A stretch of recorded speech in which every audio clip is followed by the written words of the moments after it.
Hello, everyone. My name is JD Calderon, and this is it. See, I messed up. This is Advice and Wolves. Ow! This is not the Sunday show that JD was about to announce. This is the Tuesday show where we talk about everybody's issues going on in the industry and we try and work through them uh, without trying to mess up again. Let's just bring them on. Let's just bring him on. There you go. How you doing, Grant? Please introduce yourself. My name's Grant Lankard. I am the creator of many different indie comic book titles. Right now we have Beowulf, Grendel's Curse, number two on Kickstarter. Yeah, check it out. I'm sure you'll put the link in the show notes. Yep. So, Frank, please Hi. introduce yourself. What's up, everybody? I'm Frank Martin, writer, creator of tons of different series. Right now, I have a campaign live for Immortal Coil, which is my baby with partner in crime, Gerald von Stoddard, who's the artist, and I'm hoping to have a good time here. Cool. What's up, Chris? Hey, what's going on? Hey, man. Please introduce yourself. Hi, I'm Chris, super killer commentator. I write and produce books. So I brought him here. I thought we were gonna bring them all together. I thought this was like a little show and tell. So I apologize. That's all right. That's all right. Chris, remain informed. Come on, man. Get it together. I'm sorry. You didn't give me much time, so. Oh, yeah, that's true. I only gave you a week and a half. You know what I'm saying? I need 2 weeks. I'm not that great at shorthand. You've had longer than everybody else. I mean, of course, Grant and Frank have been here a few times. Yeah, we've been there a couple times. No. Actually, I will say I do appreciate you putting me right in front of Frank Martin. Really big fan of his Fourth Wall. Oh, thank you. Yeah, I got that a while back, and I loved it. That was a very fun and challenging book to write, but It seemed like it. I'm glad people are digging it. Very nice. Very nice. All right, cool. All right, Rob, please do your thing. All right, gentlemen, the way this show works is that we are going to talk to each and every one of you one at a time and ask you what the issue is that you are experiencing in the comic book industry. And then we are going to ask clarification questions to try and figure out what you've already done, what you've tried, so that we're not giving you advice that you've already done, because that's just a waste of your time and our time. So we usually do this clockwise. So, Grant, that makes you first, sir. What issue are you currently experiencing? So this is not so much an issue, so much as a philosophical discussion.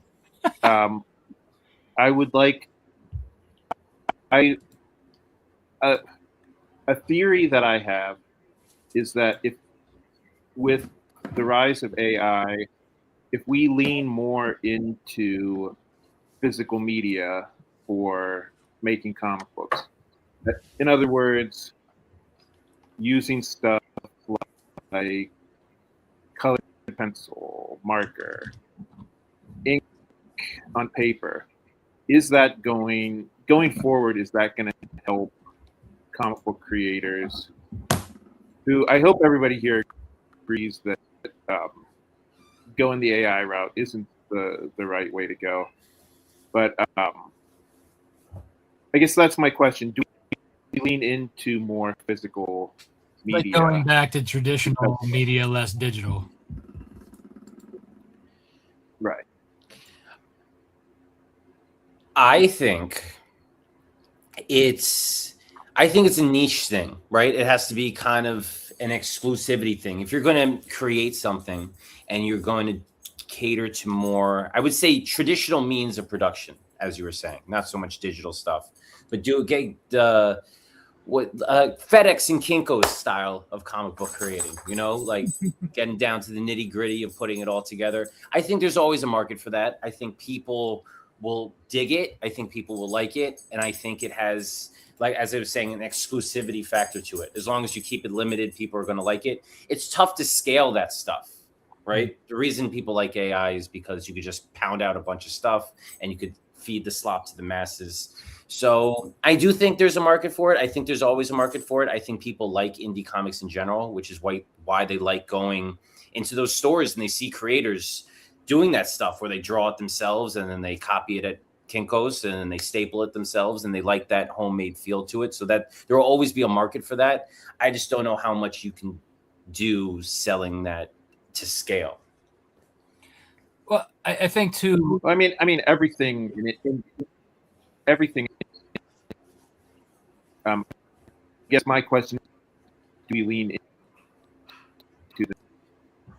Well, I think like part of it too is like even before AI, when digital drawing was becoming more prevalent, a lot of people were going that way, and traditional like drawing, it was kind of going away. So like the rarity of having like, let's say, a traditional cover that you could sell an original art piece made that art a little bit more like exclusive, a little bit more valuable. So I think doing more traditional media before scanning it in, yes, it's more time consuming. Yes, it's a little bit more of a pain in the butt, but I think it also does drive up a little bit more of that, like, exclusive factor and makes things a little more valuable. Because as Frank said, like AI generating just slop in seconds, like it just takes away from, the whole like work, the hard work in it. You know what I mean? I mean, so I didn't want to just limit the discussion to, ways to create art. I also wanted to discuss, maybe even in the printing process.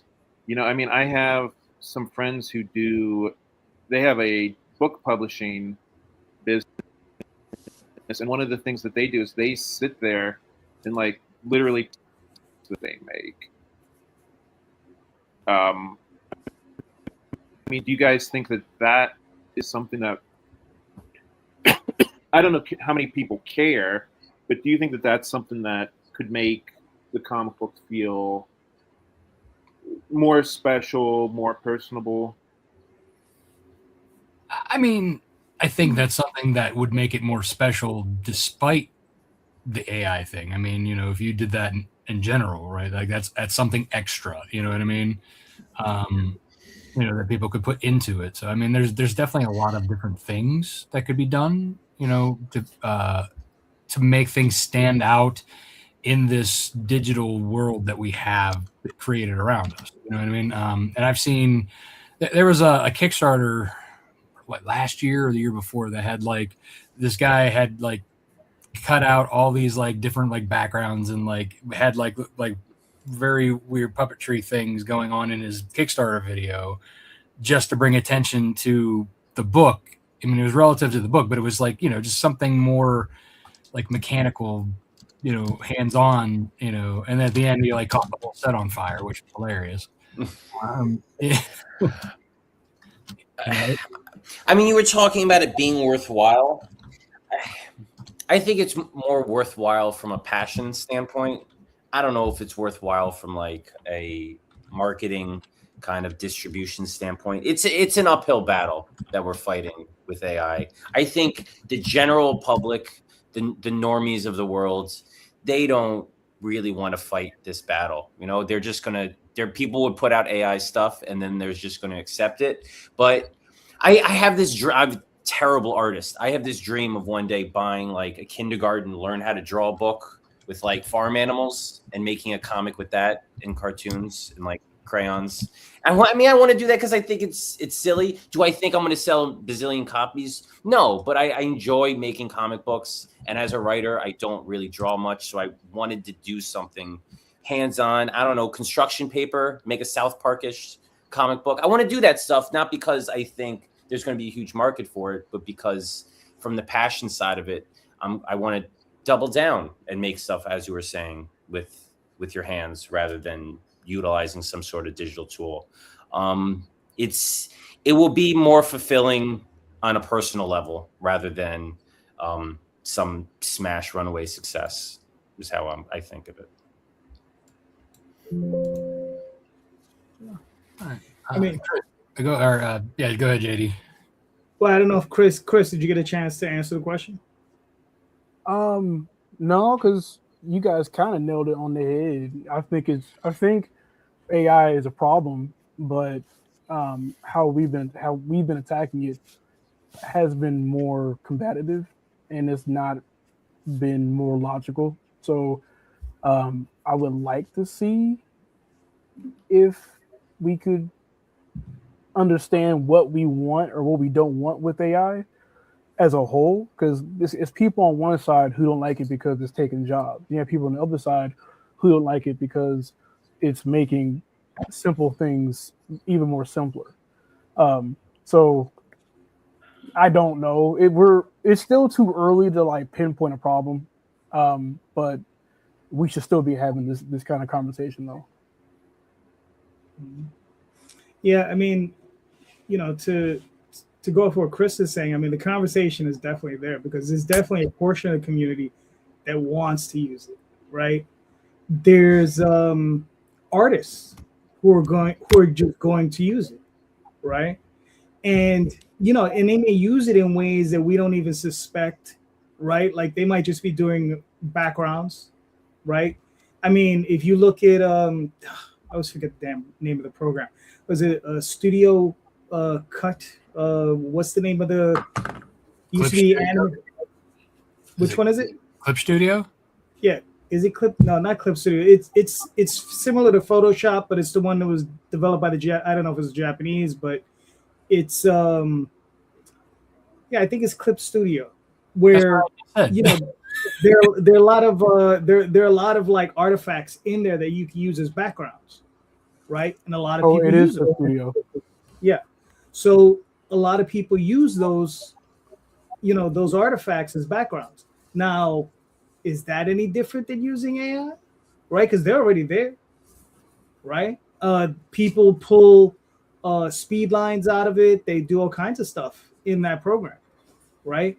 And the thing is here's the thing. Most of us, I would imagine, the youngest of us is maybe in his mid-30s, right? That's me. How are we doing? How are we doing? So Chris is the youngest of us in his mid-30s. Right. Kids who are currently 5, 6, 7, 8 years old, they're going to grow up with this technology, right? And they're going to be utilizing it. Because I guarantee you there's going to be some teacher in their class that, break out your pad and make this little comic book on this program, right? And to them, it's going to become second nature. Right? JD, it's already become a second nature. As an ex-educator, it's already there. It's been there for the last 7 years. We're just getting into. I mean, look at Chat GTP. Like all those kids, like use that for their homework and everything. They use it for basic questions that have nothing to do with anything but their personal interests. It's a. Yeah, they don't Google to use Chat GPT. It's an epidemic. If you give a kid right now a paper and ask them what their favorite color is, they're not going to think about it. They're going to just go plug it into ChatGPT. And I wish I didn't seem like an old head hater that's just like, oh, these kids and they're no. I've worked in the field. I've worked in the field for almost 11 years, and I've seen it. It's there. So it's less about the problem and more about how do we turn it into something that's more productive. And from what JD was saying, the manga author for Mujina, you don't have to know what it is. That he does very, very detailed backgrounds. He just came out this week and said that he's waiting until the AI discourse goes away because he uses AI not to make his backgrounds, but to create the bones of them so he can just draw them. And do it like that. There are so many of these computer programs that will assist in doing like basic line and symmetry that we, once again, going back, we get AI confused with generative AI. So AI good, generative AI is bad, and that's why we gotta have that conversation. I think this is a tough question to answer for Grant because we've completely steered away from what he originally has. It's a topic that just sucks up all the oxygen in the room. So even when you try to come at it from a very specific angle, he was talking about traditional work and whether it's going to have more weight in this AI world if people lean into it. And then all of a sudden we're talking about the legitimacy of AI because you can't not talk about it. It's just such a hot button issue. So here's kind of where a lot of this thought was going into my head.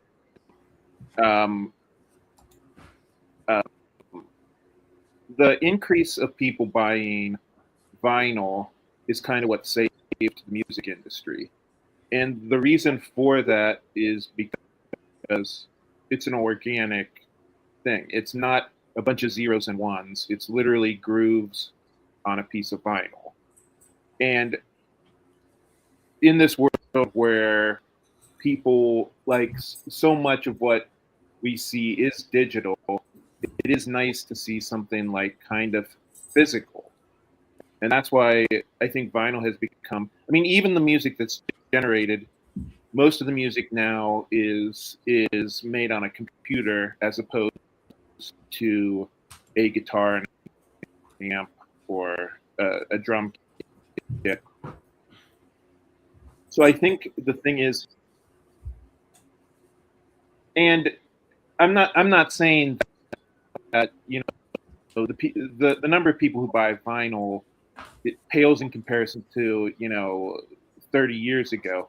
But, you know, I mean, at least it's a way that the music industry is continuing to kind of exist. I also heard that CDs were actually making a comeback as well. Over the last year, there's been an increase in CD sale. But I think that attests to a lot of, like, the people feeling that they can't own something that's digital. And that's like what we see in, like, the video game industry, right? Now, basically, Sony and Xbox are saying, oh, well, you're going to buy our game, but you don't actually own it. Once we pull it from the network, you don't get to play it anymore, even though you paid the same amount as if you had a physical cartridge. You know? Yeah, that's a tough analogy to make because the vinyl comparison is the physical product, right? It's not the creation of the tool itself. So, I mean, you can make a song using AI that's and part print of it on vinyl. Too.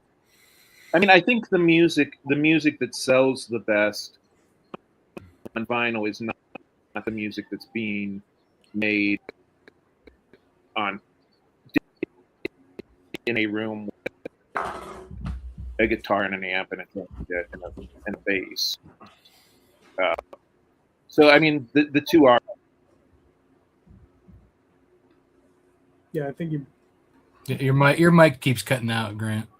Yeah. Of course, I think. Oh, there. Do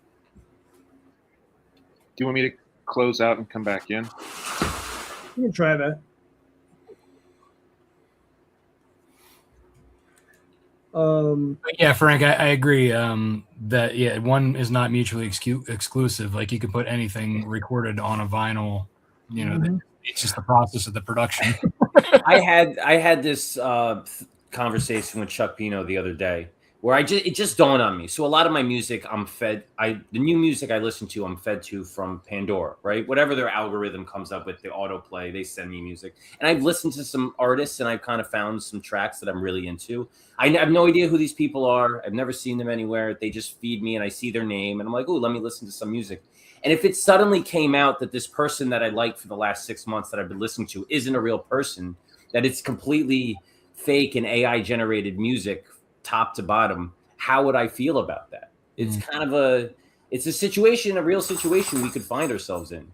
And so I didn't really have a real question, but it dawned on me and I'm like, this might not be a real person that I'm listening to. Well, you know, they're not going on tour. Yeah. They might. That's the weird thing. They might. Why not? I mean, if they just go on and just stand in the middle and say, this is my music, listen to it through the speakers. They'll have some hologram on the screen dancing around. That's true. I guess that is. They could find some way to monetize this thing. They're going to milk it for all it's worth. They have AI actresses now that are going to be acting with real people, and it's going to be seamless, and you're going to have no idea.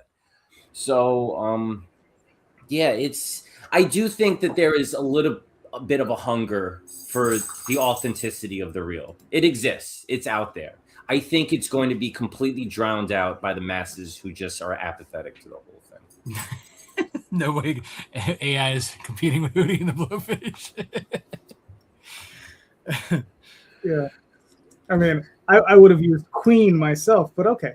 Hootie and the Blowfish is fine. Different times, but they both are good. Don't knock Hootie. Yes, they're both excellent. Or should No, I like Hootie. Don't get me wrong. Yeah, I don't like knock Darius Rucker. No. Yeah. I just have preferences. That's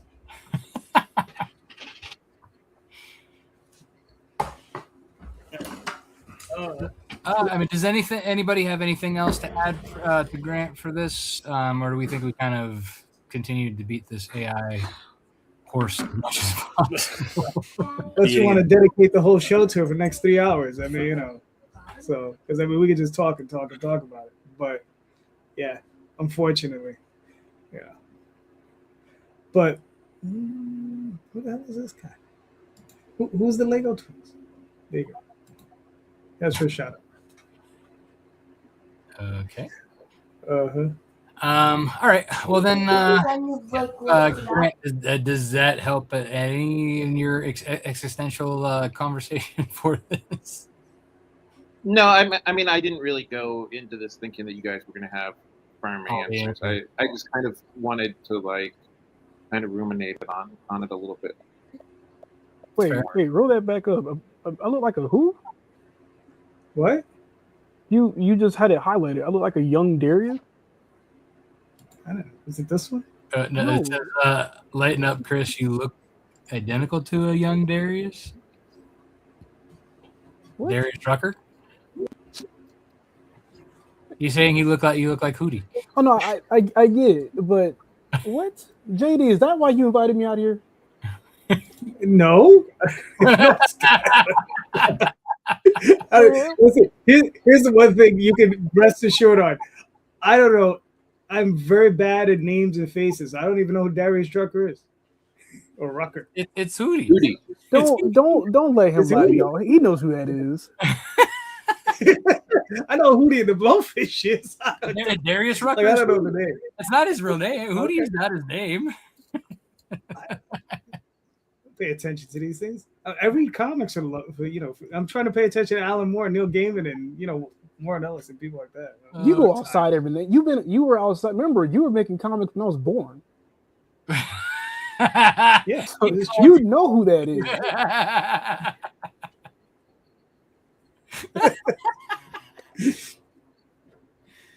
Oh man, this is very true.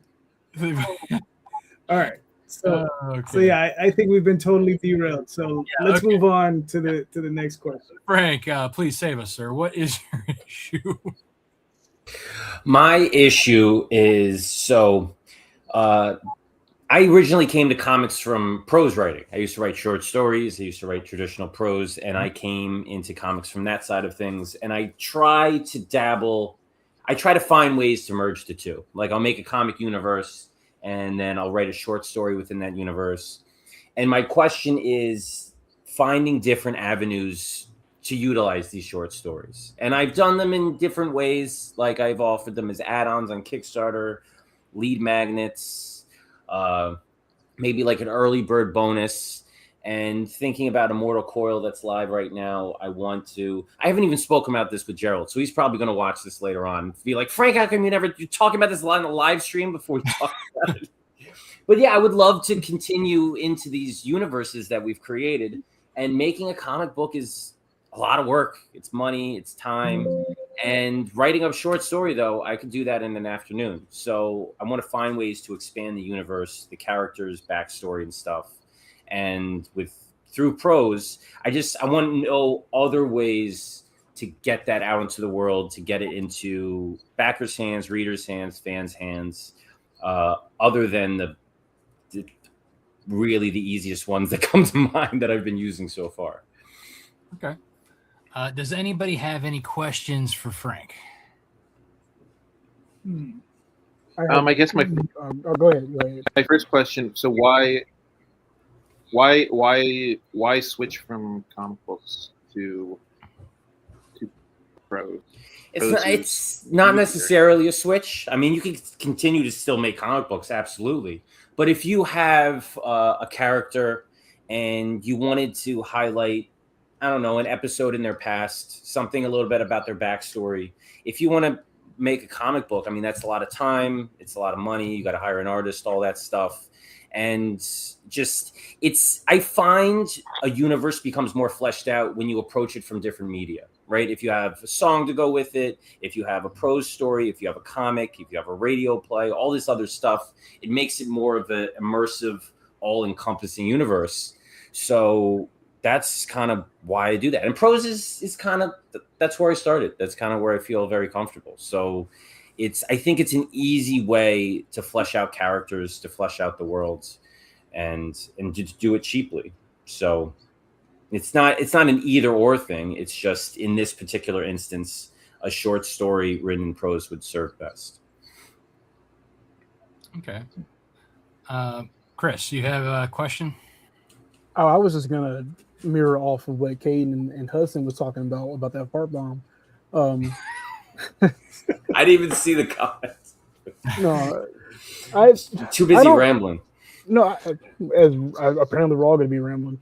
I don't really have a question because I don't really have a dog in the fight when it comes to other media. That's not what I do. So I'm actually curious on how you go with that if you choose to jump away from comic books. Right. It's not. I mean, I wouldn't be catering it to a different audience. It's still the same audience. They can take it or leave it. If people are really wrapped up in the universe and like what they have to like what they're reading and they want to know more about it, I'll just throw it into the comic book. I've seen that all the time. They did with Lazarus, the book that Greg Rucka did. They would put in short stories at the back of comic books to expand the universe. And it shouldn't be, I don't think I look at it as an either or thing, two different demographics or markets. It's all one thing to me. So I do it when I write a short story, I put it with my Kickstarter audience that I'm pitching a comic book to. One of the things I just did was I'm going off on tangents here, but it's fun. So I was trying to look at different ways to get people to like my characters, to make a long story longer. And when I was at a convention, I see everybody, they stop and they look at the pinups of Spider-Man and Batman, but they're not going to look at pinups of my characters. So I thought, what if I do like a fan art crossover series where I'll take some of my original characters, like David from the Fart Bomb, and I paired him up with Batman. So Batman's wearing like a gas mask and David's farting in his face. And I did a series of 6 of those with all my original characters and the big 2 superheroes. And then I thought, you know what if I actually wrote a short story, 1,000 words or so, to go with these fan art crossovers. So I did one with my superhero Phenom and Superman, and I did one with Spider-Man. So, and I don't know what I'm going to do with them, but I just feel it's a way for this pinup to jump off the page, to give it to life. I was thinking maybe I'll dump them in a Dropbox and put like a QR code on the back of the pinup if I sell it, give it away at a con or something. But I'm always looking for other ways to just give readers and backers a more grander experience rather than just, here's a book, I'll see you on the next one. Yeah. And you said, are you including them like as a stretch goal? Like, say if you hit a stretch goal and you're putting, I'm looking for we've been at this long enough. We know all the little tricks, stretch goals, early backer bonuses, just a traditional add-on, backer count goals. Right. So I'm looking for other unique avenues to kind of get it into people's hands, other ways to kind of just offer this thing up. A freebie. Here you go. I send them to my mailing list too, you know. Well, what are you using for your mailing list? Did you jump to I started Substack like last month. Okay. Yeah, because that probably is a good avenue for the format. Have you put anything on Amazon, like from the novel short story side of things? That's easier to put stuff on than like a comic is nowadays. Yeah, I mean, but I don't want to offer them for sale. You know, I do have tons of stuff on Amazon, but this is more like a bonus. You know, I don't want to create it as an item in and of itself. I got plenty of those. I kind of want these as like a supplement to comic book stuff. And specifically, I'm thinking about Immortal Coil because it's such a big universe and there's so many stories to tell. And Gerald's always nagging me to write a novel and this stuff. I'm like, dude, do you have any idea how long it takes to write a novel? Like, it's not that simple. He's like, there's no art involved. It's easy. Be like, dude, you write 100,000 words. All right. Yeah. I know it's a tough question because I've been at this a long time. So I kind of thought of all the different ways you can get stuff in people's hands. That's kind of what I was going to say. I mean, it sounds like you have a lot of useful methods to do this. I'm not sure why you brushed off the idea of selling the stories. I mean, you can selling because they're short stories. Selling short stories kind of stinks. I mean, you can do it. If I was going to sell something within the universe, I would do a much longer work, a novelette or a novel, 60,000, 80,000 words, and then you could put a cover to it. But that's more of a big project. I'm just talking about a short story that I could write in an afternoon and just kind of make a quick PDF and send it out to fans as like a bonus or a thank you or. Well, have you considered doing the kind of like the Webtoons way of doing things? Like Webtoons is like a weekly thing that they release until they get and they're doing it for free, right? Yeah. And then they collect it into an actual comic and then put it on Kickstarter to sell. So you could do that to have a collection of short stories that then you would then either release on Amazon or Kickstarter. Yeah, it's not a bad idea to do it that way. You would have to do something unique where it's not just the product in of itself. You would have to find a way to like make it a game where you break it up and they have to decode the story. Maybe, I don't know. I'm just kind of. I heard they had choose your own adventures. Yeah, I think. Yeah, I don't know. I mean, it's funny because I've done similar things with the Oswald Chronicles because writing Oswald originally I started as prose. And what I've done with some of the stuff that I've translated, I would print the prose with the comic, right? Yeah. And then, so people can compare them because I always make changes and, there's stuff that I edit out. That's a good approach. Like just a straight adaptation of the story, kind of like a novelization like they do for film and stuff. Right. Yeah, and you can then supplement with your short stories, increasing. Exactly. Isn't that what Daphne kind of does? Like she has expanded upon her universe, Ego Raven, at it's a bigger world that she can't just put into a comic panel. Right. Yeah. So she's done it. I've done it. The other thing that I do is when I print up trades, I'll sometimes have as an extension, I'll extend the book another 40 pages and I'll put in a bunch of prose, and then, I'll do it that way. I mean, you might want to consider, I don't know if it's part of that universe, give them a beefier book, just tack on a few more bucks. Throwing it in the back of a trade is definitely a good one. Well, that's something that Tyler James did with the Wailing Blade trade paperback. He invited others to write short stories, and then I was one of them. And then he paired us up with a cover artist who did a pinup of each story in the back of the book. So that was like an extending, his world. Well, I guess it would be Joel Mulvey and Richard Dueck's world of the Wailing Blade. That's something you could consider too, is like each short story would have its own pinup to go along with it in the collected edition. Yeah, it's not a bad idea. That would be cool. Gerald's always looking for a good excuse to do a pinup. Anything that does involve sequentials, he likes to. That sounds like a cover artist. Yeah. Anytime they can get away from us. Yeah. No, but this is good to just kind of talk about and just kind of figure it out because I like doing it. It's a good way to because we love our universes and we want to blow them up and make them so big. It's just comics is so time consuming and so resource heavy that it's hard to do that with the speed sometimes that you want. Oh, I know. There's so many ideas we all have that we just want to pick out and put out there as quickly as possible. But here we are decades later, still on, issue. What are we on? Right. Listen, a lot. I think what is it? Not Lotto. The other one, Powerball is up to 707 million. So try that. And then you're a statistic in an Alanis Morissette song when you die in a plane crash after you win. Probably. No, he's not allowed to recognize her and not Darius Rucker. So no, not at all. Not at all.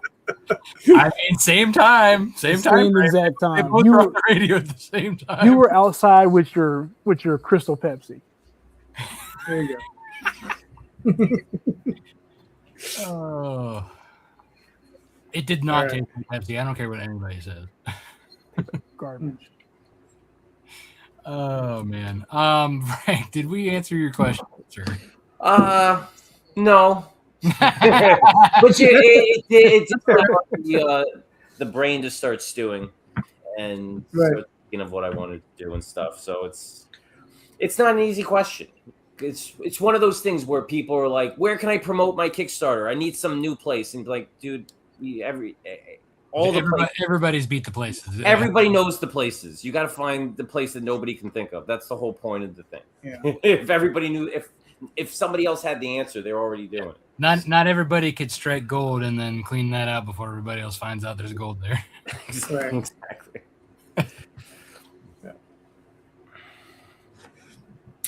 All right, Chris. I gotta take it away. So let me just preface it really fast. I have never seen this show before. I had never heard about it. JD, out of the kindness of his heart, went to the young man and said, "You should be on this show and ask me a question." And I'm like, "What question are you talking? What? I have to ask you a question on this panel? This sucks." JD, you are terrible at explaining how this show works. No, he did explain it, but at the time I was like, I have to come on here and answer or ask a question. It's stupid. It's the dumbest thing ever. But he made me sleep on it, and I woke up and was like, okay, I'll do it because I like JD.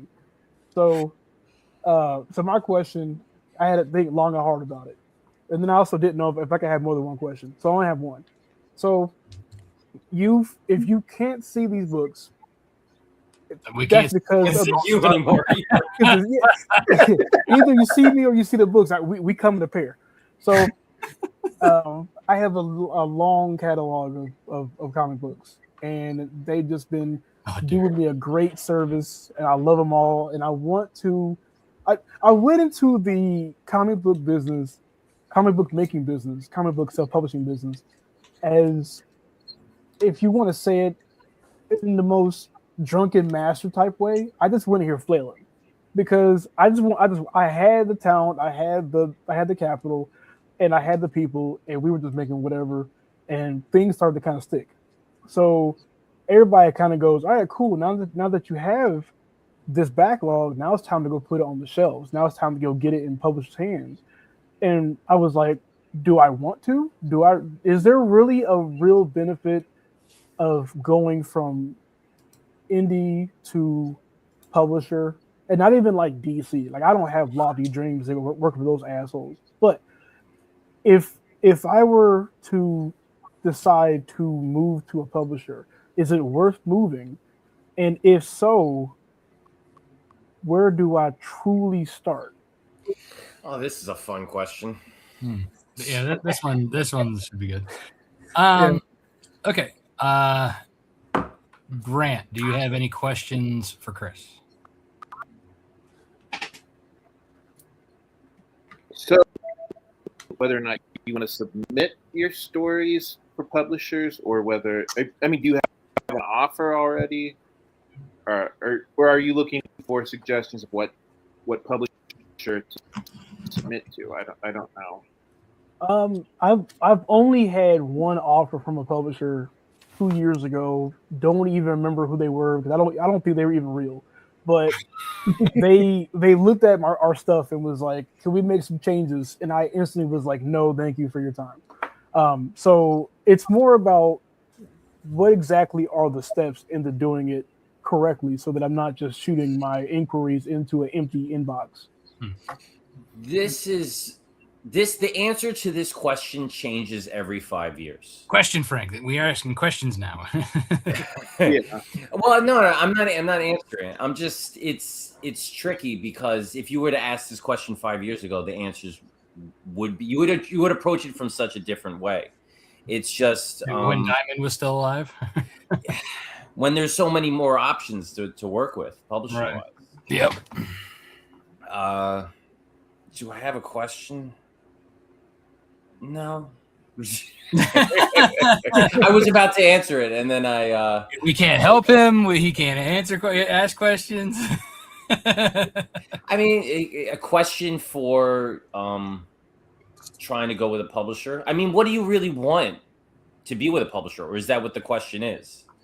What's See, the that's actually one of the questions that that's why I start off with was like, is it worth it? Because to me, I think a publisher is somebody who does the legwork for you. But there we go.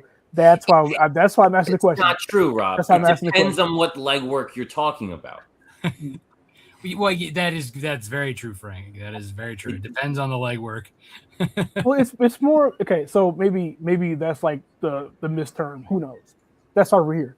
But it's more about is a publisher going to do my job better than me?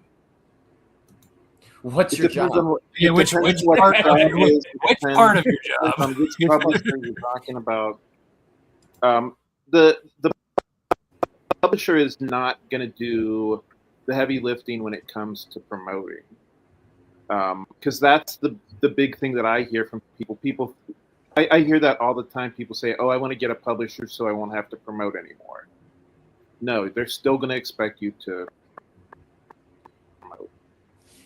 Not a get rich quick thing.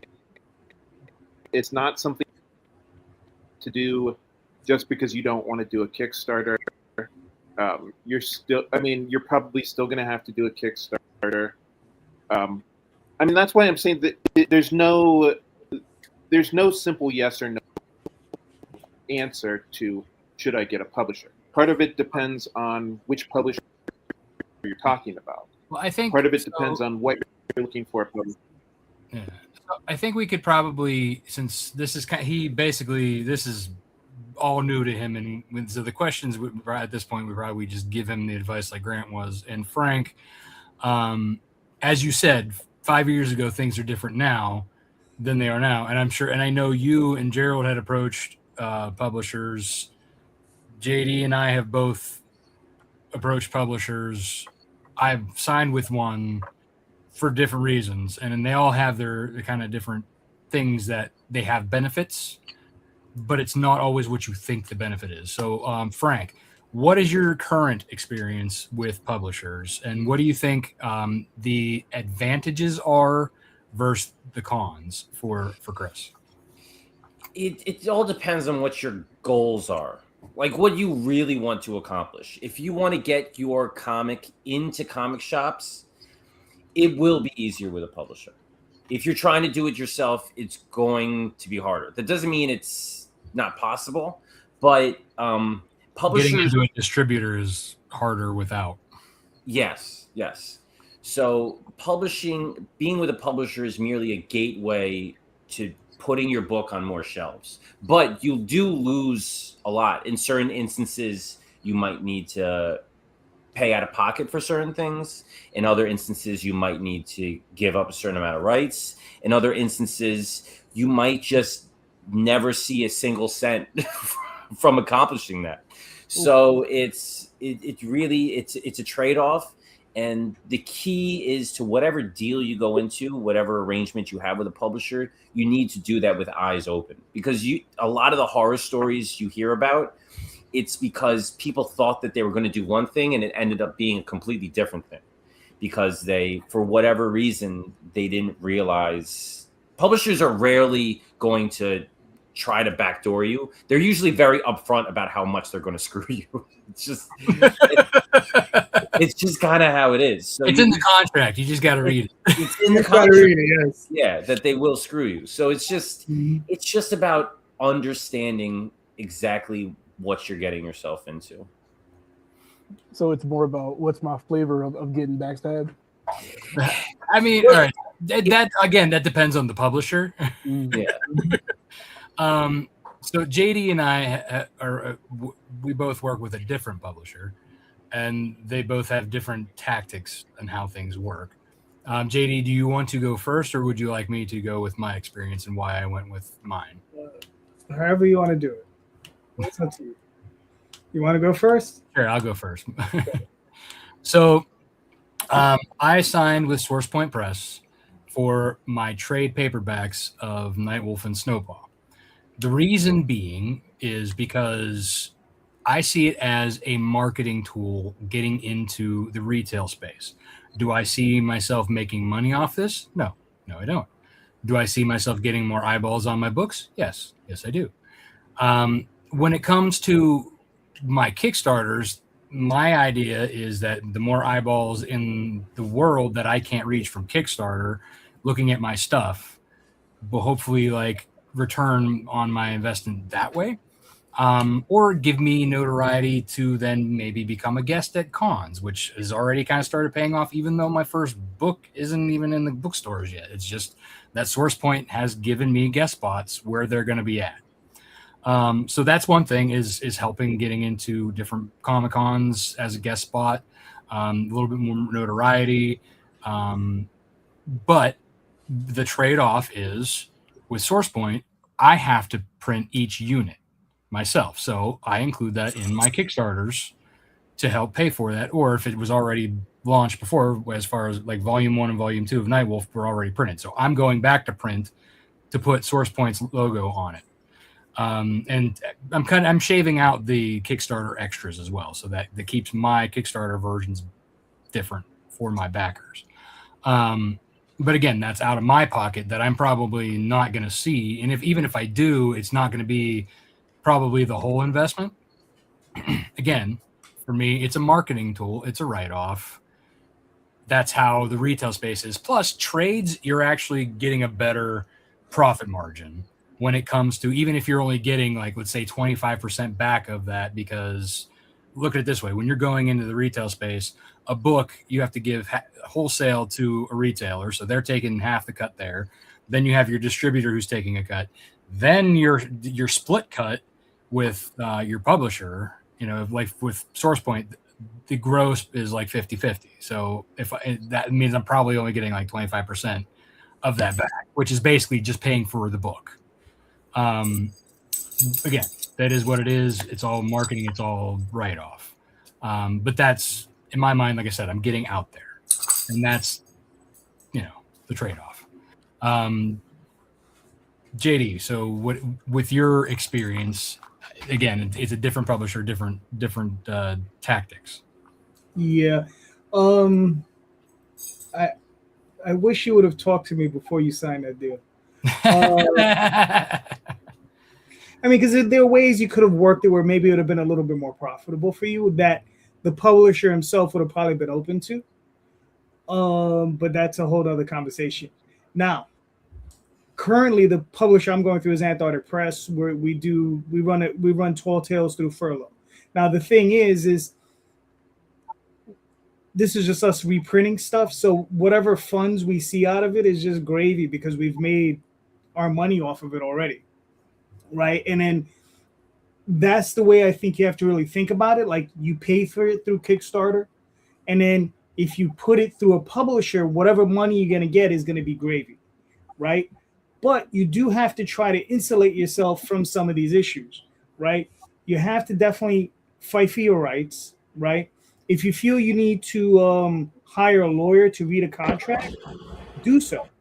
You understand? Or if you know someone who's been in the business for a while, pass the contract to them and ask them to do you the favor and read the contract. And, maybe you'll send a few free books or something.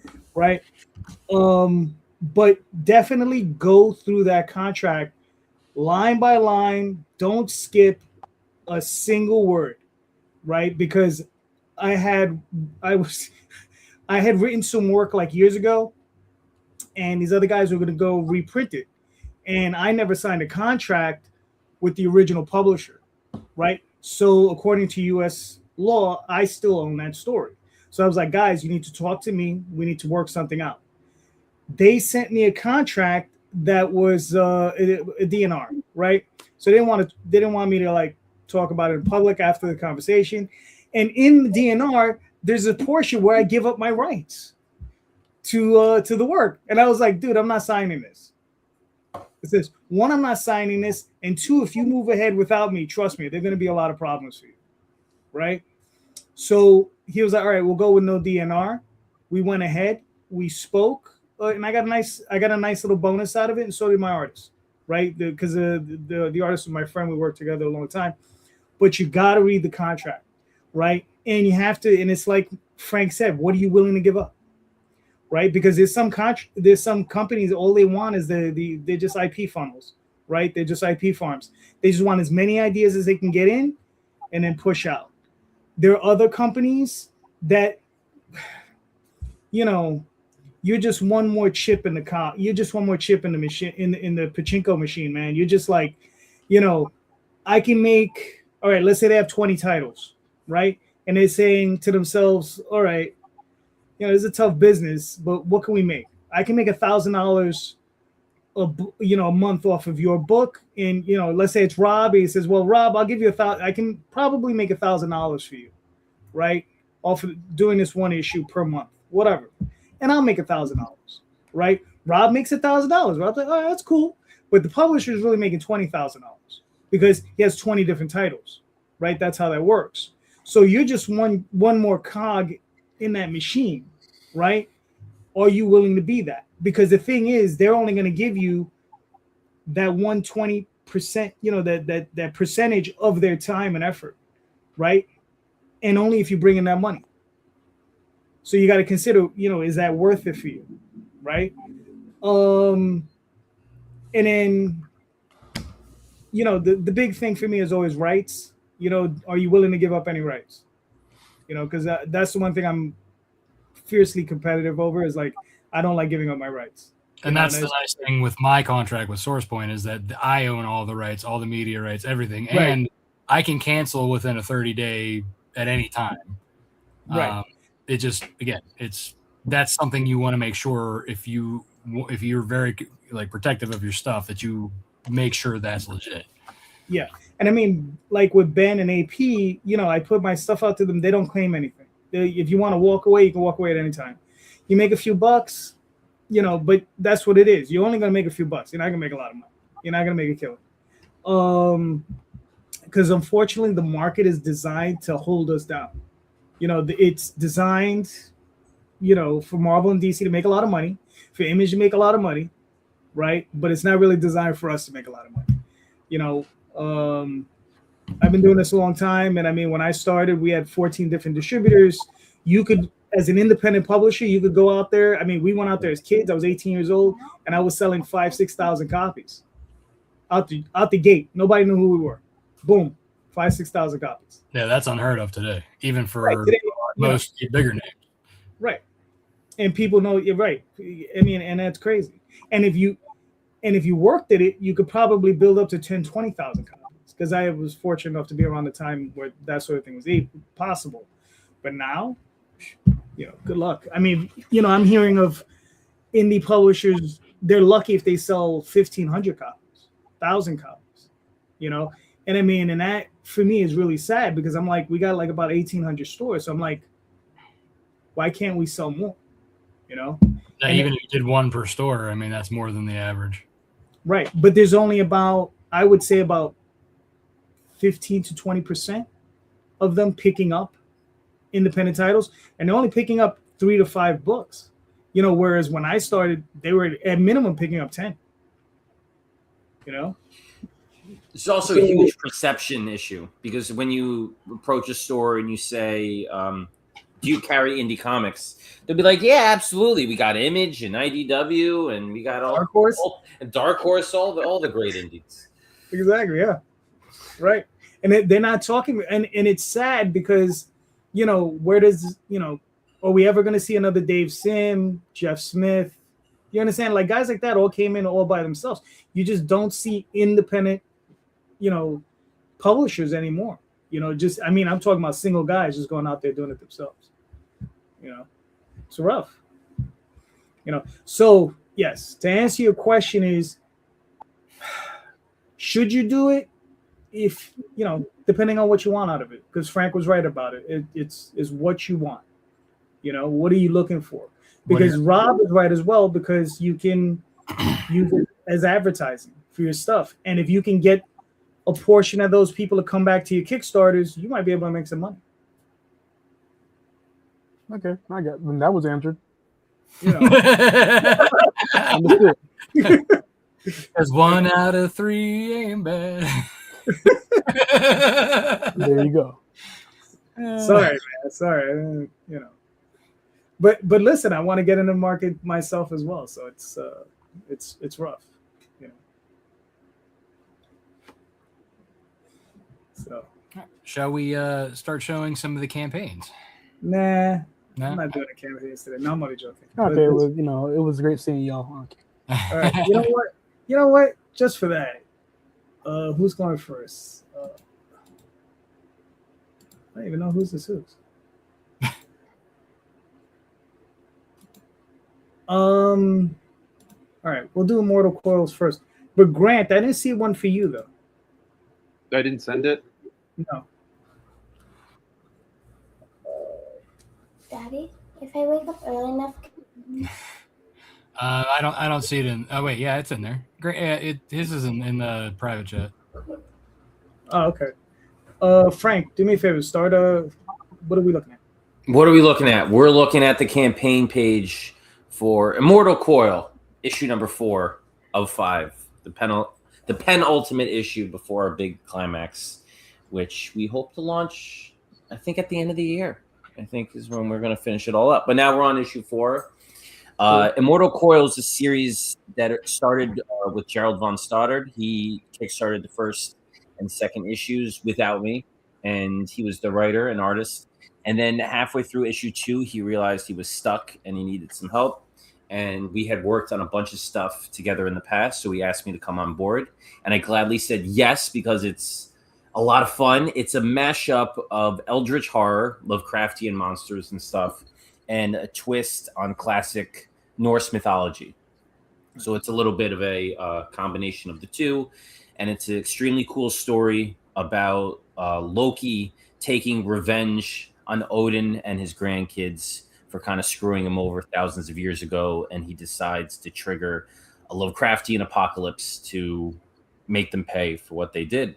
And it's very dark. We were originally calling it a horror series, but over time we were like, this is more of a dark fantasy series.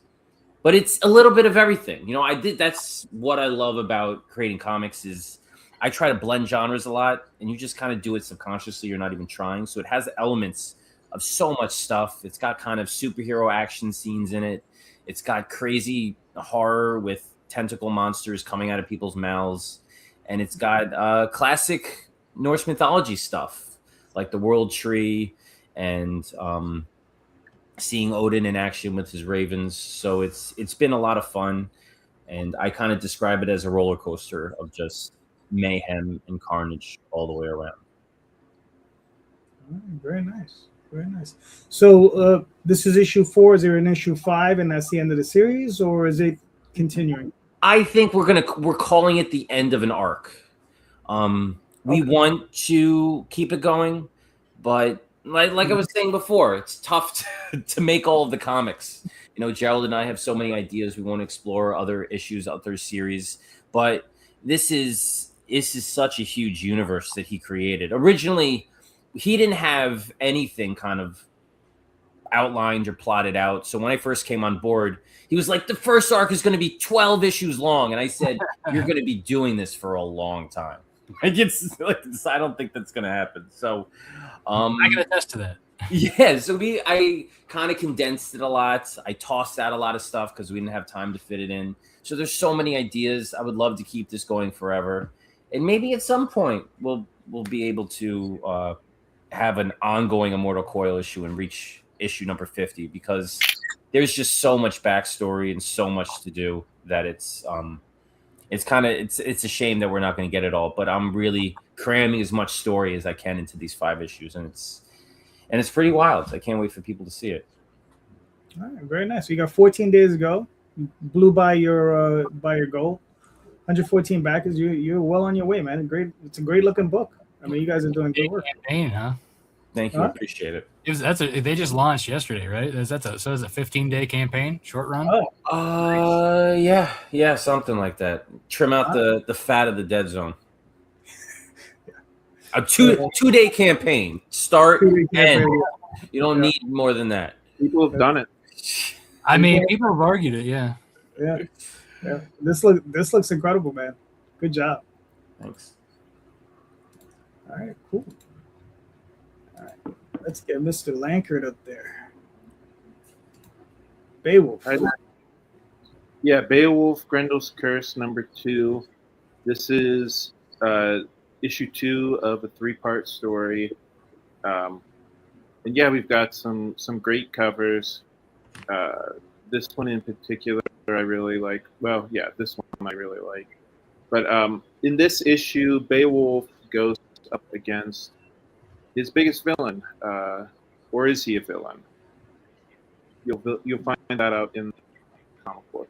But yeah, in last issue he went up against Grendel's mother, which it's showing right there, and in this issue he's going up against Grendel.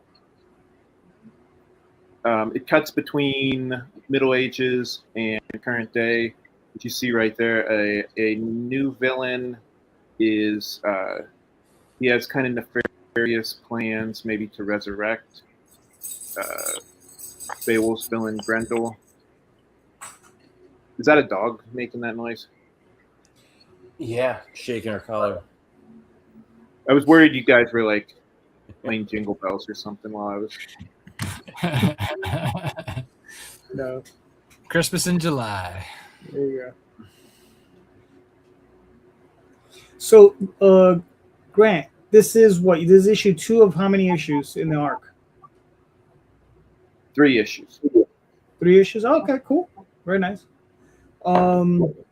And I mean, obviously, you've done the first arc. This is the second arc. How do you envision doing more arcs after this? Is this ongoing, or do you have an ending in mind at some point? I mean, yeah. I mean, I would like to do. What I would really like to do is I would like to team up different characters of mine that I have. That's probably going to be next. But yeah, I definitely like doing. I would actually like to do.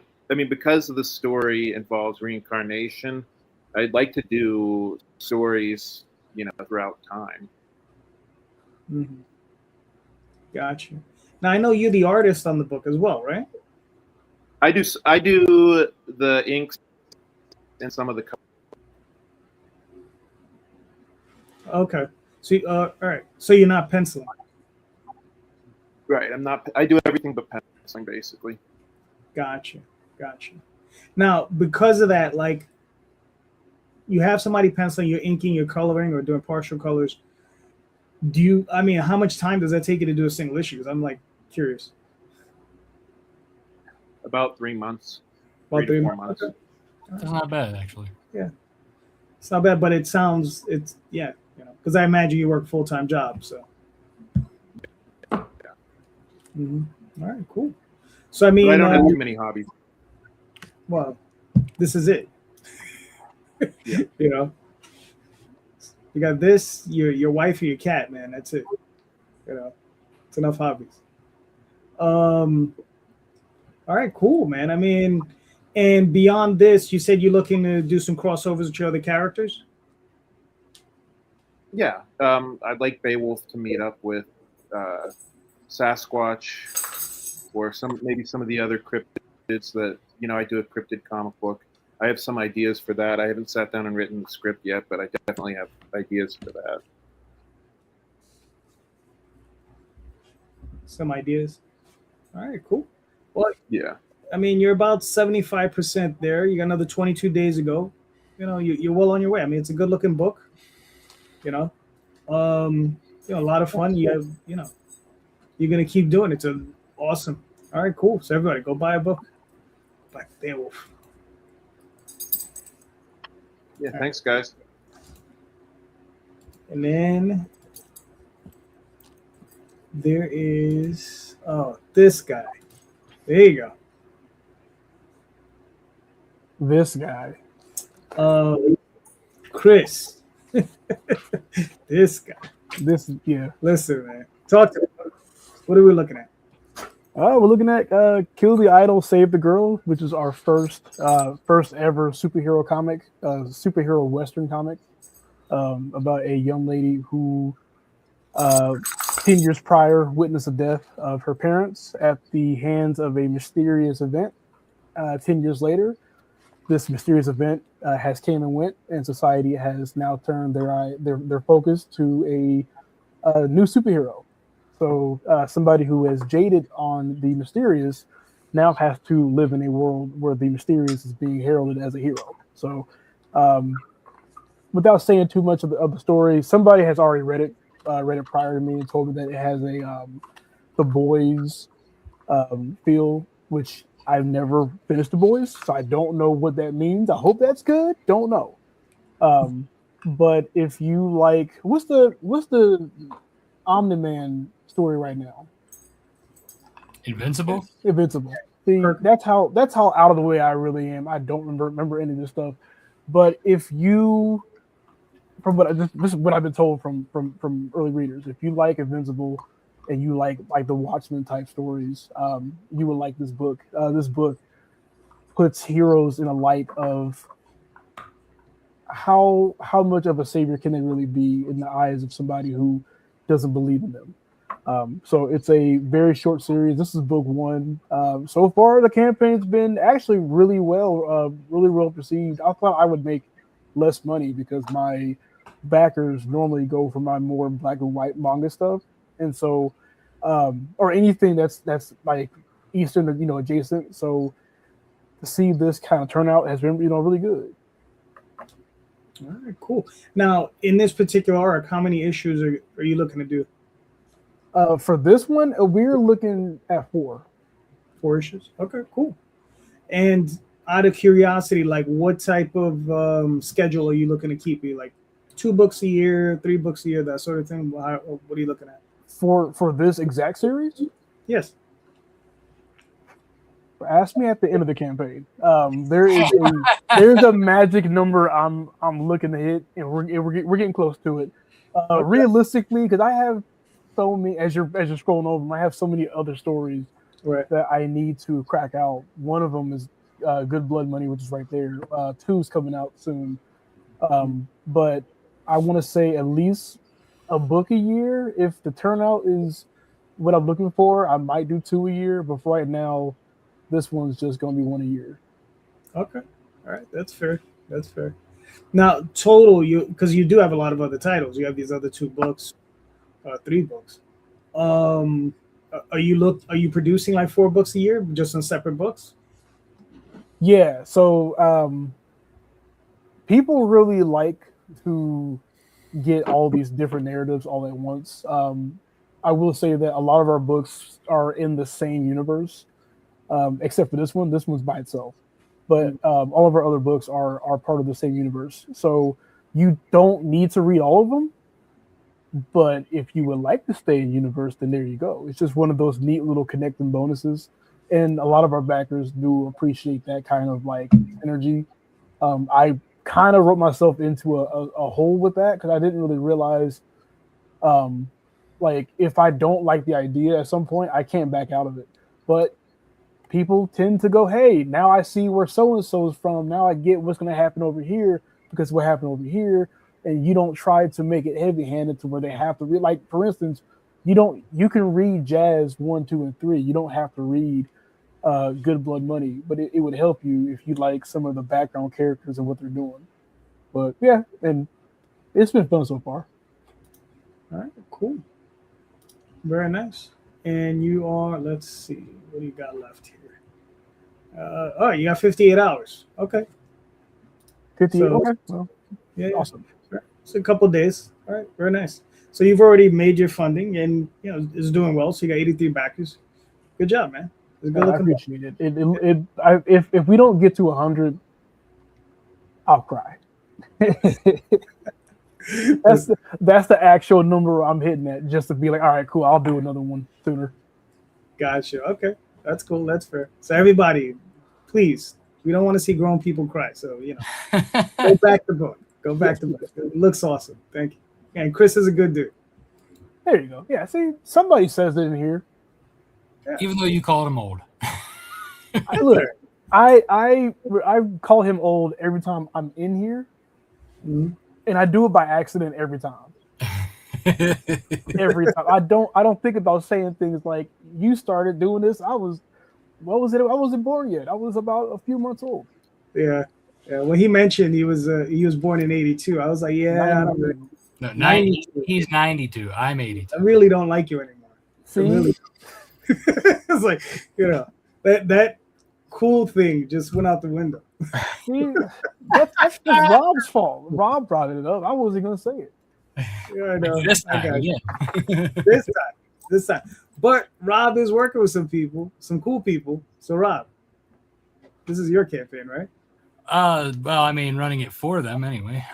So Right. This is friends of mine, Mark Florio and Mike Zapsik. They are working together with several great artists, 2 different time periods, same family ties, a special ability that crosses generations, and during the 1877, there's a different artist. And then you have a little more of a grittier feel for that time period, a little more iron, because it's during the railroad construction times. And then the modern time, you get a little bit more of a modern comic booky feel. A little bit, the art is reminiscent of the man himself.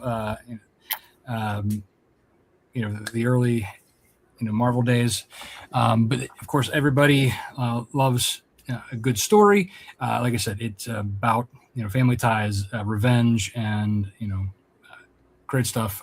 So again, I'm running this for friends of mine, and it's going rather well.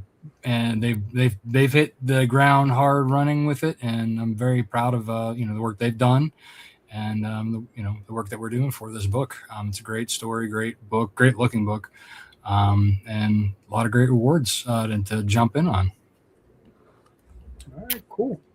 And also, there's a crossover with Frank's campaign. Gerald actually did a cover and some art for us as well. So we're doing a crossover where you get a print from Gerald from his Iron Golem, Iron Legion work there. Oh, when is me and JD gonna do a crossover? When you stop calling him old. JD, you were the youngest person I've ever seen in my life. Wow. Just a baby is what she is. There you go. Wow. Sarcasm, just not your forte. You're too young to know how to spell that. Right. Okay, very nice. All right. So anyway, so they got 9 days to go, 171 backers. They're doing awesome. They got 15 grand in it. Good job on those. Good job on Mark and Michael, right? And Rob, because I had Mark on the other day. He said that he doesn't think they'd be doing as well without you. So I mean, I just took what I do for myself and I applied to theirs. What can I say? good job.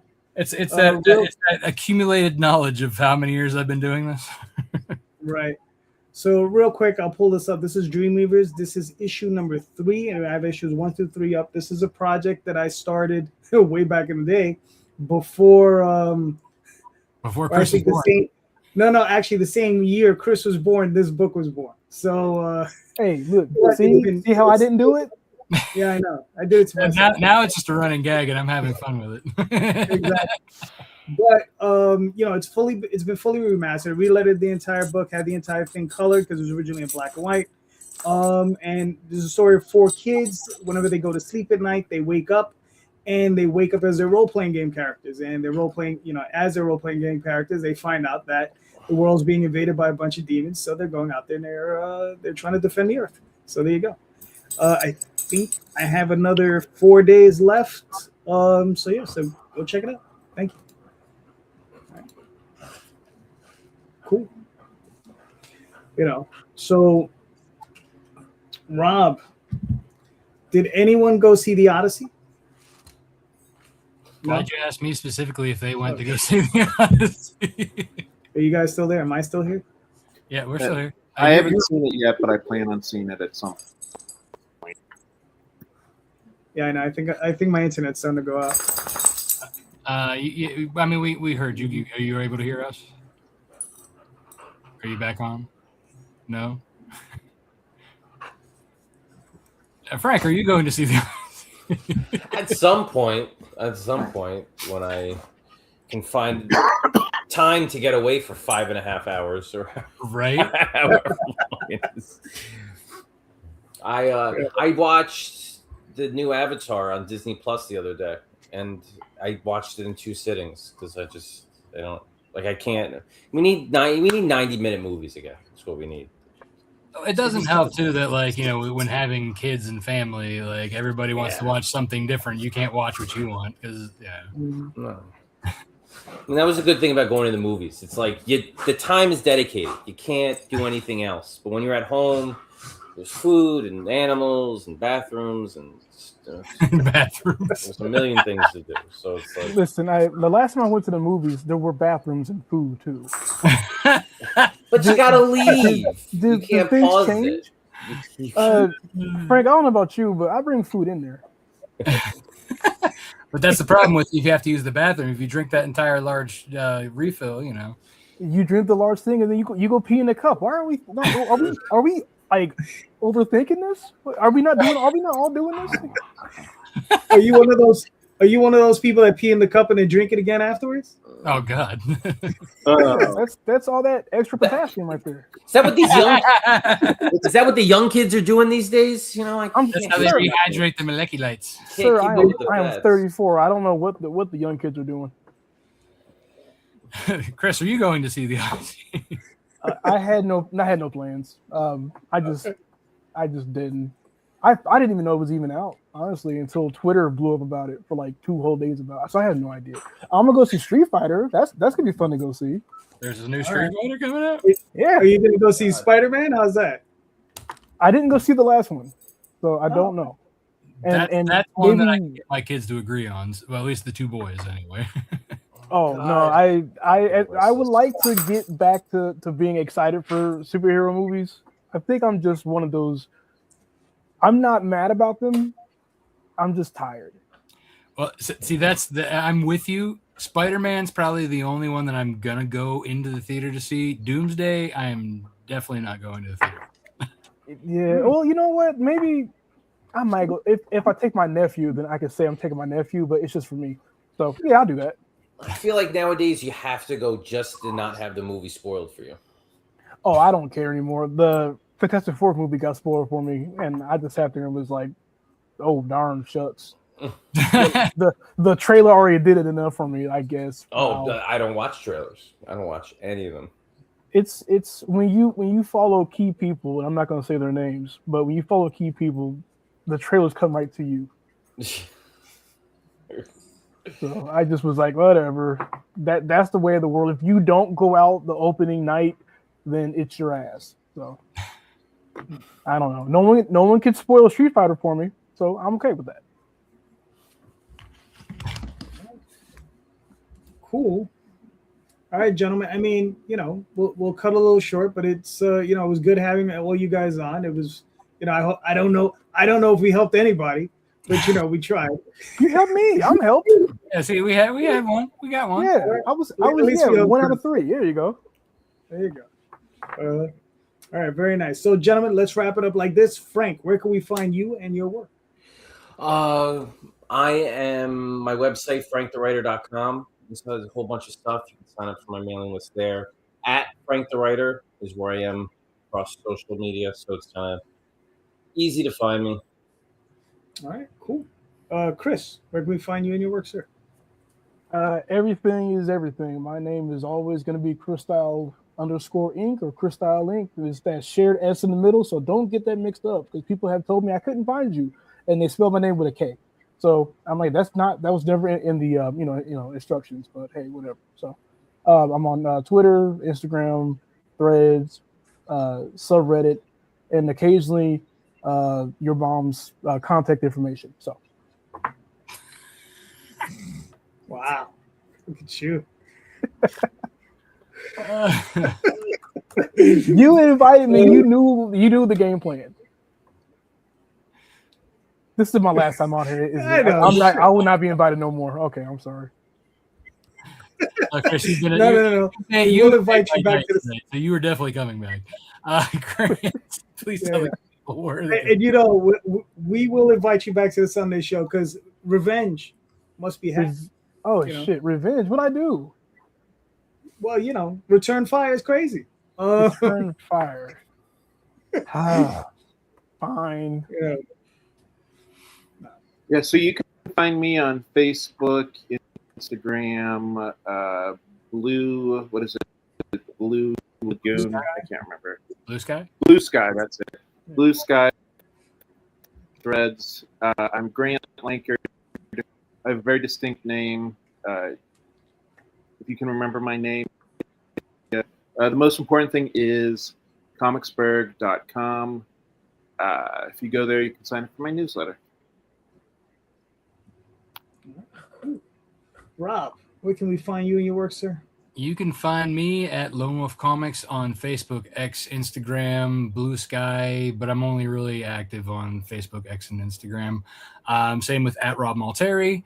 LoneWolfComics.com is my website where you can get back issues of Nightwolf and Snowpaw, learn about my other titles that I have in the works. And I also have Snowpaw Volume 1 in late pledges, so you can go to snowpaw.lonewolfcomics.com to get that. JD, where can they find you? Find me on Facebook, Instagram, YouTube, Sunday nights with a bunch of crazy people. Sometimes Rob, sometimes Chris, sometimes Grant, Frank. Whenever you want to come back, you let me know. You're always welcome. And on currently on Kickstarter with Dreamweaver, so go check it out. And just remember, everybody, please check out the show notes because in the show notes are links to all of these creators' projects. And please click those links and buy those books. All of these creators are doing great books. They're all impassioned, and they all need your support. So go buy a great book tonight. Thank you so much. And just remember, everyone, read more indie comics, especially ours. Have a good night, everyone. Thank you. Good night. Good night. What they said.